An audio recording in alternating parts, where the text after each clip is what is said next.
So good morning guys. Ngayong araw gagawa tayo ng transformer na maraming output. Bali multiple transformer. Ano itong 0, 3, 4.5, 6, 9 and 12. Tapos ito yung driver niya. Circuit diagram ng rectifier, tapos ito yung rotary switch. Try natin to guys. Ito yung cord niya, saksak natin sa AC. Test muna natin. Lagyan natin ng ilaw para makita. So DC. So ayan, AC na guys. Test natin tong ating EBR. N1 line 2. So ayan, 226 volts. Try natin tong saksak. So guys, savings lang tong na wire. Tapos connected ito sa terminal block. Saksak na natin ito. Dire. Yan. Test natin tong AC to guys Galing doon sa EBR patungong dito sa terminal block. So yan, 227 pa rin. Kabila. Yan. So, try natin sa guys. So may rotary switch. Ganitong posisyon. Ka-off siya. Tapat tong sa selector natin, tapos itong bukol-bukol na to. Try natin sa 3 volts. Positive, tas negative. Try natin. Positive.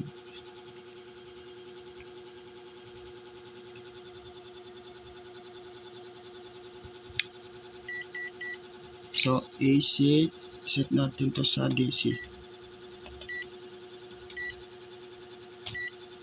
Yan. Positive to negative. So yan guys, 2.7. So pasok siya sa 3 volts. Next is punta tayo sa 4.5. Kung 4.5 ang lalabas.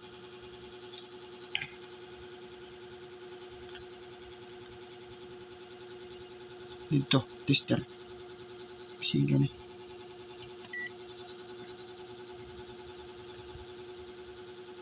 So yan guys, sa 4.5 ang reading niya 4.7. Tapos punta tayo sa 6 volts.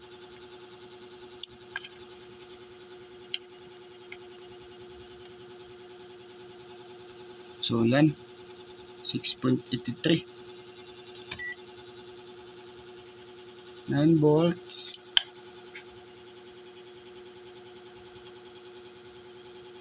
So yan, sa 9 volts guys, ang reading niya 10 na. Tapos punta tayo sa 12 volts.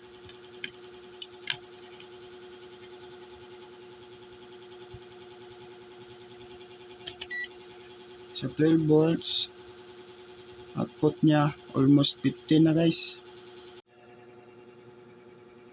Lagyan natin ito ng mga guys, LED.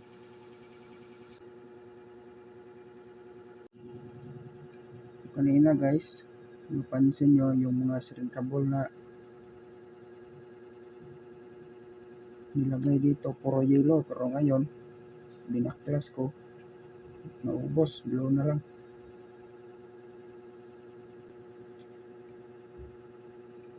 Tapos isa na lang itong green.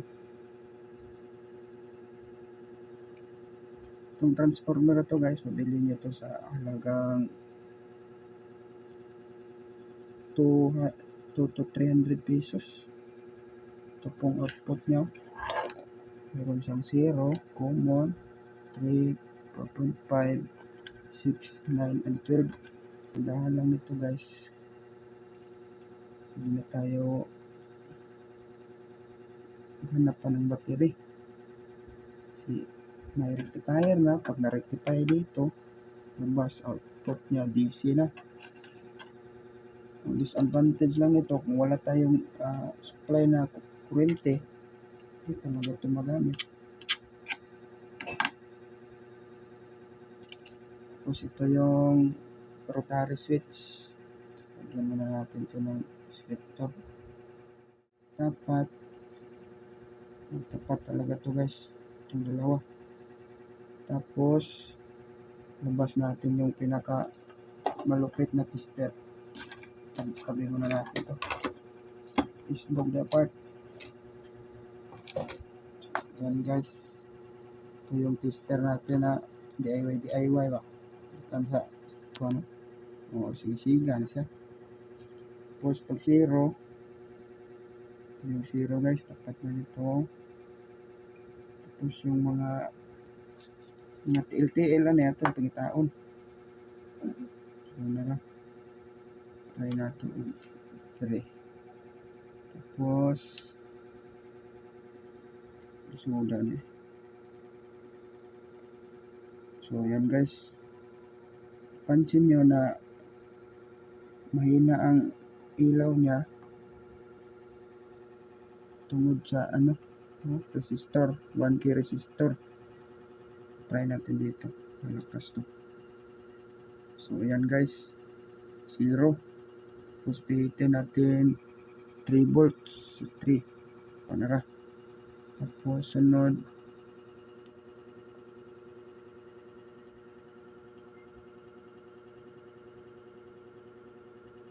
pansin nyo guys, galing dito 0, 3, 4.5, tapos itong isa 6. Ito. Ayan. Kita naman nito guys sa ilalim. May mga ano yan oh. Balik natin to dito. Ito guys oh. Ito. Tapat nyo lang itong isa. Tapos dito. So yan guys. Try na natin itong isolda. So guys, pansin nyo itong dalawang terminal, may nilagay ako na resistor. Bali para to sa ilaw. Ito yung pinaka main source niya. Patungo doon sa bridge rectifier. So ngayon, connection na tayo guys. Sa pag-connection, dapat nakatutok to sa 0. Para hindi kayo malito, tingnan nyo lang tong may ito guys oh. Ito lang pala tandaan. Ito nakatutok to sa 0. Ganyan guys. Ito doon sa baba ng banda 0. Para hindi kayo malito, pwede nyo baliktarin ng connection. Galing kayo sa 12 pababa patungong 3. So ito lang, ito yung tandaan nyo guys oh. Ito nakatutok to sa 0. Try natin pihit 0, 3, ito na siya guys, 4 patungong kung saan. So guys, ito na siya 12. Itong tinapatan ng 12. So pwede na kayo ngayon dito simula 12, 9, 6, 4, 3. So yun guys, connection na natin. So yan guys, tapos na natin tong ikabit lahat.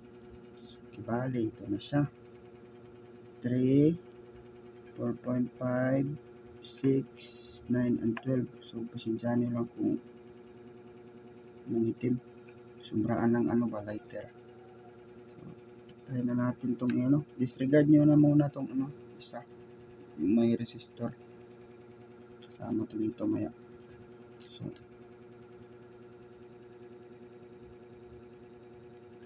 ito, binutasan lang natin ito yung PCB. Yung 0 PCB.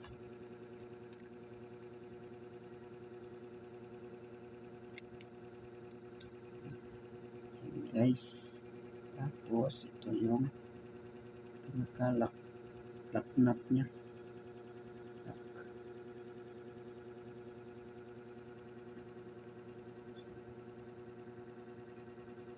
Start na yun.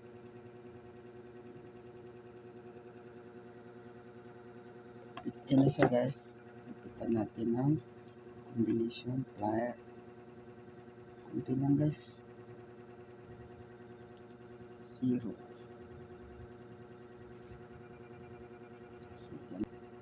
So, 3, and 12. Ngayon, sinabi ko kaninang disregard natin yung isa. Ngayon, may silbi na siya guys. Try muna natin to. Pagod yun. So, yung dalawang yung sinabi ko kaninang disregard, ito yung AC source natin. Yung dalawa. Bale, yung may resistor, ito. Yung isa nito, connect natin dito. Guys. Para supply to patungong bridge rectifier. Yung guys ha. Tapos yung isa, ito naman. Yung isa, yung zero dito. So, solder muna natin to. Ay, nag-init na eh. Itong lid.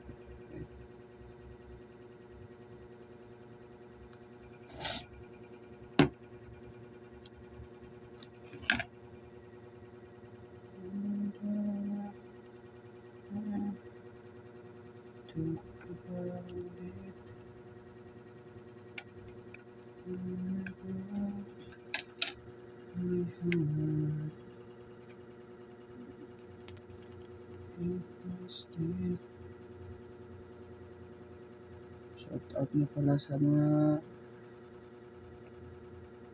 electronics na marunong magsulda guys. Turo naman. Okay, inita eh. So yan guys. Pauna natin yung isa. Tapos yung A1, ito na. Yung sa matian eh.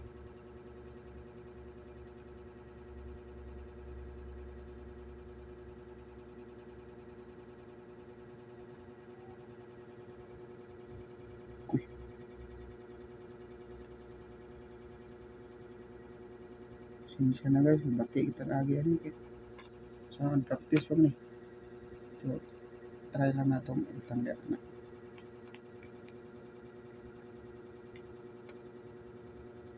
Tapos ito guys, testing tayo. Ihip konti para kumapit. Ayun, sakol. So guys, ito na yung bridge rectifier niya. Ito yung mga components na kailangan natin. IN4001 kung available. Kung wala, IN4007. Bali, apat siya guys. Ito siya.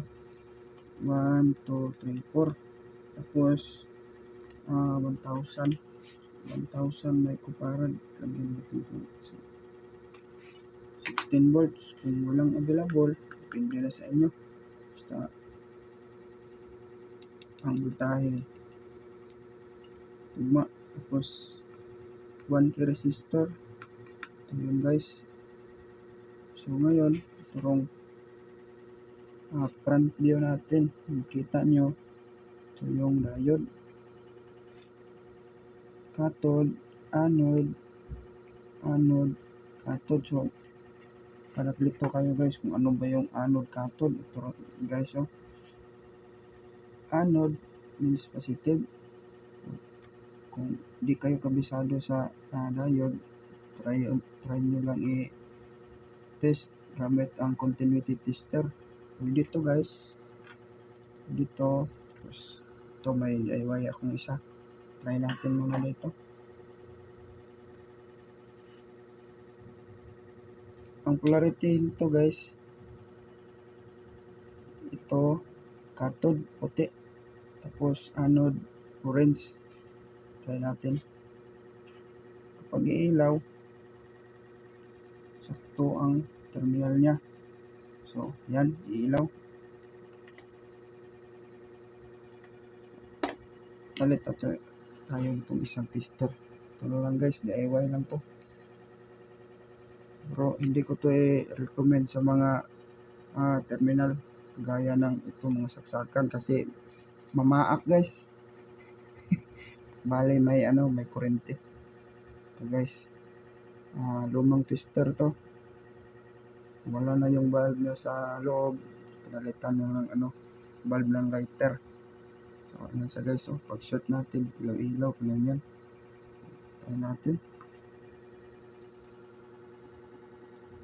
Dapat, iyan ito dito. Lagay tapos ito. Tapos, so, ganyan guys. Bali, ito yung negative natin. Sabot. Ibig sabihin, cathode. Tapos ito yung anode, positive. Yan. Ilaw siya guys. Connection niya sa bridge rectifier. Pag alam mo na, cathode, positive. Bali yung may ganyan guys. So, yan. Ito. Tapos sa kabila, cathode. Yan. Bentaran lang yan. So, ngayon, lahat para sa positive supply natin, short natin itong dalawang positive. Yan. Tapos, itong dalawang negative cathode.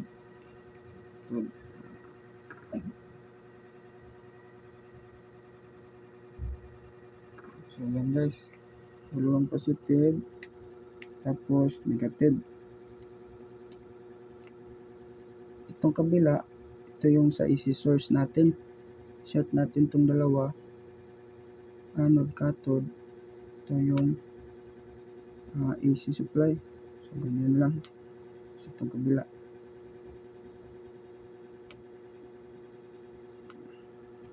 Tapos ngayon, may kapasitor tayo guys.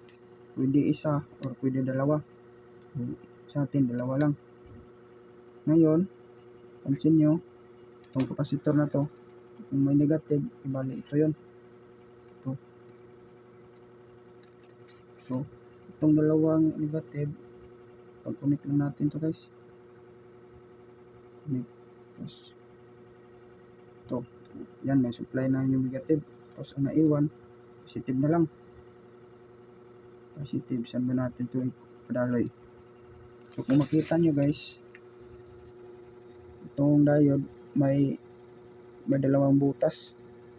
Bali, pwede natin to dito idaan. Walang ibang ballpen kasi ito na lang black. Positive, agi, sa isang diode. Applyan itong isa. Tapos itong isa. So, dito na. Ganyan, negative, negative, positive, positive. So ngayon may resistor tayo. Ito na yung pa-out guys. Out. Positive. Tapos yung isa, negative. Para di siya magkuhanan. Ito na lang. Yan guys. Yan yung circuit na ginawa ko. Bali, ang kalabasan ito na. Ito siya guys. AC supply. Tapos, negative. Ito negative. Yan, supply lahat ng negative, negative, negative. Dito. Tapos yung naiwan, positive. Ito na sa gitna. Ayan guys, so. Turo natin itong positive. Ayan, magkatapat yung dalawang may kulay silver. Tapos ang negative, ito yung dalawang pan. Yan guys.